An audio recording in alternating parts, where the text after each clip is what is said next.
বিসমিল্লাহির রহমানির রহিম। ইন্নাল হামদালিল্লাহি ওয়া সালাতু ওয়া সালামু আলা রাসূলুল্লাহি ওয়া আলা আলিহি ওয়া আসহাবিহি ওয়া সাল্লামা তাসলিমান কাসিরান মাজিদান ইলা ইয়াউমিদ্দিন, আম্মা বাদ। আসসালামু আলাইকুম ওয়া রাহমাতুল্লাহি ওয়া বারাকাতুহু।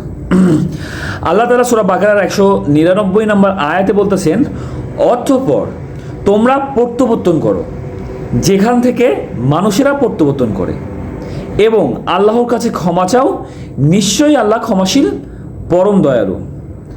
তো আল্লাহ এই আয়াতে কি বলতেছে যে অতঃপর তোমরা প্রত্যাবর্তন করো যেখান থেকে মানুষেরা প্রত্যাবর্তন করে। এখন কোন জায়গা থেকে আল্লাহ তাআলা আমাদের সবাইকে প্রত্যাবর্তন করার জন্য বলতেছে? এটা হচ্ছে আরাফা থেকে। হজের সময় আরাফায় যাওয়া এবং সেখানে অবস্থান করা এবং সেখান থেকে ফিরে আসা জরুরি। কিন্তু যেহেতু আরাফা মক্কার বাইরে ছিল, এই জন্য মক্কার কুরাইশরা আরাফায় না গিয়ে মুজদালিফা থেকে ফিরে আসতো। তাই আল্লাহ তাআলা এখানে বলতেছে যে অতঃপর তোমরা প্রত্যাবর্তন করো, মানে ফিরে আসো যেখান থেকে মানুষেরা প্রত্যাবর্তন করে, যেখান থেকে মানুষেরা ফিরে আসে, এবং আল্লাহর কাছে ক্ষমা চাও। কিসের জন্য ক্ষমা চাও?